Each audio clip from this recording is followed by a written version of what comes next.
আমার শ্বশুরবাড়ির সবাই আমাকে পছন্দ করত, শুধু একজন ছাড়া। আর সে হলো আমার শাশুড়ি আম্মা। আমার শাশুড়ি আম্মা আমাকে কিছুতেই পছন্দ করত না। আর তাই আমার শাশুড়ি আম্মা সুরকে কুপরামর্শ দেয়। আর আমার সুর শাশুড়ি আম্মার কথায় আমাকে একদিন বাথরুমে নিয়ে আমার সাথে বাকিটা গল্পতেই বলছি। আমার শ্বশুরবাড়িতে প্রাইভেসির বিরাট সমস্যা। ওপর তলার কথা নিচ তলা থেকে শোনা যায়। রিফাত যখন আমাকে বিয়ে করে এই বাড়িতে নিয়ে এলো, সবার মাথায় যেন আকাশ ভেঙে পড়ল।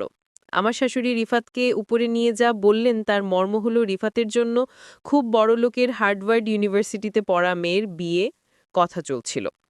এর মাঝে রিফাত কেন একটা গরিব গুরবা মরহুম সাংবাদিকের মেয়েকে বিয়ে করে এনেছে? এই মেয়েকে নিয়ে কি আত্মীয়স্বজনদের সামনে মুখ দেখানো যাবে? ক্লাবের মিটিংয়ে যাওয়া যাবে? রিফাত বোধে বাড়ি ছেড়ে দেওয়ার হুমকি দিল। ওতে আপাতত কাজ হলো, শাশুড়ি আম্মার তিতো ওষুধের মতো আমাকে কোনো রকমে গিললেন। আসলে শাশুড়ি আম্মার রাগ করাটাই স্বাভাবিক। গুলশানে ওনাদের এত বড় দোতলা বাড়ি, সামনে পেছনে বিরাট লোন। শ্বশুর সাহেব আর্মি থেকে আর্লি রিটায়ারমেন্ট নিয়ে এরশাদের আমলে বিরাট ব্যবসা আরম্ভ করেছিলেন। সমাজের রাঘব বোয়ালদের সঙ্গে ওনার যাতায়াত। ছেলে রিফাত ৬ ফুট লম্বা, সুদর্শন বিশ্ববিদ্যালয়ের উচ্চতম কর্মকর্তা। পড়ালেখায় ভালো বলে বিসিএস দিয়ে ইনকাম ট্যাক্সে ঢুকেছে সেই ছেলে কিনা এমন একটা মেয়েকে ঘরে নিয়ে এসেছে যার বাবা তো নেই, আদাবরে কোনো রকম বাড়ি ভাড়া করে থাকে। আমার শ্বশুর সাহেব মনে হলেন না এ নিয়ে বিশেষ ভাবিত। তিনি প্রথম দিন থেকে একটা নিরপেক্ষ অবস্থান নিলেন। আমাকেও দুঃখ দিতে চাচ্ছেন না, আবার শাশুড়ি আম্মাকেও খেপাতে চাচ্ছেন না। হয়তো কখনো ডাইনিং রুমে আমার সঙ্গে একটু হেসে কথা বলছেন, শাশুড়ি আম্মা দোতার সঙ্গে সঙ্গে আশ্বস্ত হয়ে খাবারে মন দিলেন। রিফাত সকালে অফিস চলে যায়, বাবা চলে যান ব্যবসার কাজে। সংসারের নৌকায় উষ্ঠিতে ঝড়ে দুলতে থাকি আমি আর শাশুড়ি আম্মা। প্রথম ১ মাস শাশুড়ি আম্মা আমার সঙ্গে একটুও কথা বলেননি। এমনভাবে দৃষ্টি হানতেন মনে হতো আমি কোনো ডাকিনী যোগিনী, টাকার লোভে ওনার ছেলের মাথা খেয়েছি। এর মাঝে আল্লাহর বিচার, শাশুড়ি আম্মা হঠাৎ মাথা ঘুরে বাথরুমে পড়ে গেলেন। আমি গিয়ে তাড়াতাড়ি ওনাকে মেঝে থেকে টেনে উঠালাম, কাঁধে ভর দিয়ে ওনাকে বিছানায় নিয়ে শোয়ালাম। আমি একটা গামছায় বরফ ভরে ওখানে চেপে ধরলাম। শাশুড়ি আম্মা খানদানি পরিবারের অভিজাত মহিলা। আমি স্পর্শ করা মাত্রই কেমন যেন শব্দ আশ্বস্ত হয়ে গেলেন। মনে হলো আমি চলে গেলেই বাঁচেন। আমি বরফ হাতে নিয়ে বললাম, আপনার অনেক কষ্ট হচ্ছে, আমি আপনার যত্ন করি। আম্মা, খুব ব্যথা লাগছে বুঝি? শাশুড়ি আম্মা শুকনো গলায় বললেন, সুরাইয়াকে ডাচা হোক। সুরাইয়া আমাদের কাজের মেয়ে, আজ আসেনি। আমি বললাম, সুরাইয়া তো আজ আসেনি আম্মা, দারোয়ান ভালি আছে, এক গ্লাস পানি আনা হোক। আম্মা এভাবে প্যাসিভ ভয়েসে না বলে অ্যাক্টিভ ভয়েসে কথা বললে ভালো লাগতো। শাশুড়ি আম্মা কটমট করে তাকিয়ে বলেন, পানি আনছো না কেন? আমি পানি এনে বললাম, আমার একটা নাম আছে টুম্পা, আপনার ছেলে বলে টুমনি। আপনার তো কোনো মেয়ে নেই, টুম্পা বলে ডাকবেন, দেখবেন মনটা ফুরফুরে লাগবে। মা কোনো জবাব দিলেন না, ধক ধক করে পানি খেয়ে পাশ ফিরে শুয়ে পড়লেন। শাশুড়ি আম্মা প্রথম প্রথম আমার রান্না খেতেন না, বাথরুমে পড়ার পর থেকে খাওয়া আরম্ভ করেছেন। আমি রুই মাছের মাথা, ইলিশ মাছের পেটির টুকরো শাশুড়ি আম্মার দিকে এগিয়ে দেই। শাশুড়ি আম্মা প্রশংসা অপ্রশংসা কিছুই করেন না। আমার শ্বশুর সাহেব কম বেশি শাশুড়ি আম্মাকে অনুসরণ করেন, সংসারে খামোখা ঝামেলা পাকাতে চান না। সেদিন চিংড়ি দু পেঁয়াজে রাখছি, শাশুড়ি আম্মা কি কাজে কিচেনে এসেছেন। আমি চামচে একটু দো পেঁয়াজে এগিয়ে দিয়ে বললাম, মা টেস্ট করে দেবেন কেমন হয়েছে?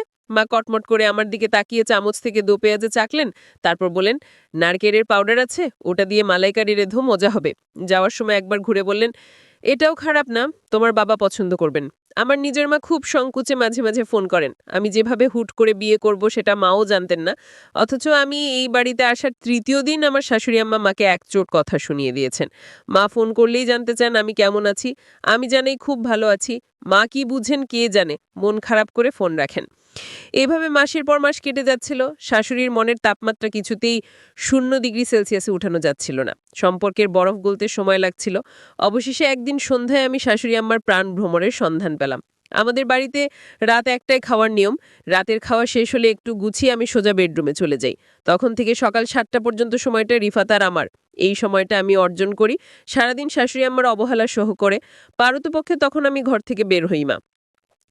আমি আর রিফাত মনে সুখে মুভি দেখি। সেদিন কী কারণে বেরিয়েছি? ওমা দেখি ড্রয়িং রুমে শাশুড়ি আম্মা একা একা খিলখিল করে হাসছেন। ওনার এরকম হাসি আমি কখনো শুনিনি। দরজার কাছে গিয়ে দেখলাম শাশুড়ি আম্মা স্টার প্লাসের শ্রীমান শ্রীমতী নামের একটা সিরিজ দেখছেন। আমি আস্তে করে গিয়ে শাশুড়ি আম্মার পাশে বসলাম। আম্মা একবার কটমট হয়ে আমার দিকে তাকালেন, তারপর আবার টিভিতে মনোনিবাস করলেন। হাসির মুভি তো, চাইলে গম্ভীর থাকতে পারছিলেন না। একটু পরপরই ফিক করে হাসছিলেন। আমিও হাসিতে যোগ দিয়ে বললাম, আম্মা দেখেন মলি সেইটা কি করলো। যাই হোক, আমি শাশুড়ি আম্মাকে সবসময় হাসি খুশি রাখার চেষ্টা করতাম। কিন্তু শাশুড়ি আম্মা আমাকে পছন্দ করতো না। শাশুড়ি আম্মা সবসময় আমার সাথে আচরণ খারাপ করে। মনে হয় এই বাড়িতে আমি তাদের শত্রু। আমার স্বামী আমাকে অবশ্যই পছন্দ করে, কিন্তু আমার শাশুড়ি আম্মা আমাকে পছন্দ করে না। এক রাতে শাশুড়ি আম্মা আমার সুরের সাথে কানাকানি করছে। ফিসফিস করে আমার বিরুদ্ধে কি যেন বলল, আমি তেমন কিছু বুঝতে পারিনি। তবে এর পরের দিন থেকে বাড়িতে আমি আমার শোরকে অন্যরকম দেখতে পেলাম। শোর আমাকে আগে যেভাবে বোমা বলে ডাকতেন, আজ আর তার মুখে সেই মধুর ভাষা নাই। প্রতিদিন সকালে নাস্তা করার সময় শোর আমাকে একসাথে নাস্তা করতেন, কিন্তু আজ আমাকে ডাক দেয়নি একসাথে নাস্তা করার জন্য। আমি বুঝে গেছি শাশুড়ি আম্মার কান পড়া পেয়েছে। জানি না আমার সাথে কি হয়। এর পরের দিন আমি আমার রুমে ঘুমোতে গেলাম। তারপর সৌরাব্বা গভীর রাতে আমার রুমে প্রবেশ করলো। আমি সৌরাব্বাকে জিজ্ঞেস করলাম, সৌরাব্বা আপনি এত রাতে আমার রুমে কেন? সৌরাব্বা বলেন, সোনামা আমি তোমায় একটা কথা বলতে চাই, তুমি আমার কথাটা রাখবে? কি কথা শ্বশুরাব্বা? সৌরাব্বা বলেন, শোনো, এ বাড়িতে থাকতে হলে তুমি আমার একটি কথা রাখতে হবে। সৌরাব্বাকে বললাম, কি কথা? কিন্তু সৌরাব্বা বলেন, অন্যদিন বলবো, আজ থাক, এখন তুমি ঘুমাও। সৌরাব্বার মধ্যে আমি এক অন্যরকম দৃষ্টি দেখতে পেলাম, যে আমি আগে দেখিনি। এই বাড়িতে আমি প্রায় 6 মাস ধরে আছি। আজ সৌরা আমাকে কি বলতে চেয়েছিল তা আমি জানি না। এর 2-3 দিন পর আমি লক্ষ্য করলাম সৌরাব্বা আমাকে তার মনের ভেতর লুকায়িত কথাটা বলার চেষ্টা করছে। আমি মনে মনে চিন্তা করলাম সৌরাব্বা কি বলতে চায় তা আমি শুনতে চাই। পরের দিন রাতে আমার শরীরে প্রচন্ড জ্বর আসছিল। আমার খুব খারাপ লাগছিল। আমার পাশে কেউ নেই, একা একা রুমে জ্বরে আমি কাকড়াতে লাগলাম। এমন সময় হঠাৎ সৌরা আমার রুমে প্রবেশ করলো। আমি সৌরাব্বাকে দেখে চমকে গেলাম। আমি বললাম, সৌরাব্বা আমার শরীরে প্রচন্ড জ্বর, আমার মাথা ব্যথা করছে। সৌরাব্বা বললেন, মা আমি তোমার মাথায় একটু ম্যাসেজ করে দিই, তাহলে তোমার মাথা ব্যথা কমে যাবে। আমি বললাম, সৌরাব্বা আপনার কষ্ট করতে হবে না। আমি বুঝতে পারলাম শাশুড়ি যেদিন শোরকে কানে কানে কিছু বলার পর থেকে শোর আমার সাথে এমন ভালো ব্যবহার করছে। জানি না এটা কি ভালো ব্যবহার নাকি আমার সাথে অন্য কিছু হতে যাচ্ছে। যাই হোক, সৌরাব্বা বললেন, মা তোমার শরীরের অনেক জ্বর, তাছাড়া তোমার মাথা ব্যথা করছে, আমি তোমার মাথায় মেসেজ করে দিই। আমার মাথাটা এত ব্যথা করছিল আমি কিছুতেই আর না করতে পারলাম না। আর তাই সৌরাব্বা আমার মাথায় মালিশ করে দিচ্ছিল। আমার খুব ভালো লাগছিল, আমার মাথা ব্যথাটা অর্ধেক কমে গিয়েছে। সৌরাব্বা আমাকে বললেন, মা আমি তোমার আর কোথায় মালিশ করে দিব? আমি বললেন, বাবা আমার মাথা ব্যথা কমে গিয়েছে, আমার আর মালিশ করা লাগবে না, আপনি এখন রুমে গিয়ে ঘুমান। সৌরাব্বা বললেন, ঠিক আছে বৌমা, তাহলে তুমি ঘুমিয়ে পড়ো, আমি সকালে আবার আসবো। সৌরাব্বা যখন রুম থেকে বের হতে লাগলেন আমি সৌরাব্বাকে ডাক দিলাম, বাবা শুনে যান। সৌরাব্বা বলেন, কিছু বলবে বৌমা? আমি বললাম, বাবা আমি আপনাকে যে কথা বলতে চেয়েছিলেন বলবেন বলবেন করে আর বলা হলো না। সৌরাব্বা বলেন, মা আমি তোমাকে যে কথাটি বলতে চাচ্ছি সেই কথাটা বললে তোমার মনটা খারাপ হয়ে যেতে পারে। বাবা আপনি বলেন, আমার মন খারাপ করব না। আমি আপনার বাবার মতো, আপনি যা বলবেন আমি তা মেনে নিব। সৌরাব্বা বলেন, তার আগে তোমাকে আমার সাথে বাথরুমে যেতে হবে। আমি বললাম, বাবা বাথরুমে কেন? দরকার আছে, তুমি চললেই বুঝতে পারবে। আমি অবাক হয়ে গেলাম তার কথা শুনে। আমি বললাম, ঠিক আছে বাবা চলেন। বাবা তারপর বাথরুমে গিয়ে যা দেখলাম তা দেখে আমার মনে হলো আমার চোখ কপালে উঠে গেল। 4টা ক্যামেরা লাগানো। আমি বললাম, বাবা এখানে ক্যামেরা লাগানো কেন? বাবা বলেন, তোমার শাশুড়ি আমরা এখানে ক্যামেরা লাগিয়েছে। আমি জিজ্ঞেস করলাম, কেন এখানে ক্যামেরা লাগানো হয়েছে? সৌরাব্বা বলেন, তোমাকে ব্ল্যাকমেইল করার জন্য এখানে ক্যামেরা লাগানো হয়েছে। তোমার অনেক স্নানের ভিডিও এই তোমার শাশুড়ি আমার কাছে আছে। আমি বললাম, সৌরভ্বা আমি যেদিন প্রথম বাথরুমে স্নান করতে এলাম সেদিন আমি ক্যামেরা লক্ষ্য করছিলাম। আর তারপর থেকে আমি এই বাথরুমে স্নান করি নাই। আমি এই বাড়িতে যেদিন পা রাখলাম সেদিনই বুঝতে পারলাম আমার শাশুড়ি আম্মা আমাকে এই বাড়ি থেকে তাড়ানোর জন্য আমার সাথে এমন কিছু একটা করবে। কিন্তু আমি আর বোকা না, আমিও সতর্ক হয়ে গেলাম। সৌরভ্বা আমাকে বললেন, তাহলে আমি যে ভিডিও দেখলাম সেটা কার ভিডিও? আমি বললাম, বাবা আপনি ভালো করে লক্ষ্য করে দেখেন, সেটা আমি না, আপনার নিজের মেয়ের ভিডিও। বৌমার কথা শুনে চমকে গেল, আমার মেয়ের ভিডিও আর আমি চিনি না। সৌরভ্বা আমার কথা শুনে দৌড়ে শাশুড়ির রুমে গেল আর বলল, ভিডিও প্লে করো। এটা তো বোমার ভিডিও না, এটা আমাদের নিজেদের মেয়ের ভিডিও। তুমি যার ভিডিও ইন্টারনেটে ছেড়ে এই বাড়ি থেকে বের করতে চাইছো সেটা তো বোমা না, সেটা আমাদের নিজেদের মেয়ের ভিডিও। সৌরভ্বার কথা শুনে চমকে গেল শাশুড়ি। আমি তখন আমার শাশুড়িকে বললাম, দেখুন আপনারা যতটা বোকা ভাবছেন আমি ততটা বোকা না। আপনারা আমার মান সম্মান নষ্ট করতে চেয়েছিলেন, কিন্তু আল্লাহর কি খেলা, এখন আপনার মেয়ের মান সম্মান নষ্ট হতে চলেছে। শাশুড়ি বলল, তুমি তো অনেক চালাক মেয়ে, আমি ভেবেছিলাম তুমি বোকা, আজ দেখলাম তুমি তো অনেক পাকা একটা মেয়ে।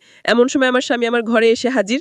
আমাদের কথাগুলো আমার স্বামী শুনে মাকে বলেন, মা আপনি আপনার বৌমাকে এমনটা করতে চেয়েছিলেন, তাহলে আপনি এটা নিজের মেয়ের সাথে কেন করলেন? আমি বৌমাকে ফ্ল্যাশে বিয়ে করেছি, এই জন্য মাকে বলেছিলাম আমার মেয়েকে বিয়ে করার সময় আমি মায়ের সহযোগিতা নিয়ে নিই। আমার মেয়েকে আমি ওই তৌহিদ নামের একটা ছেলের সাথে বিয়ে ফাইনাল করেছি।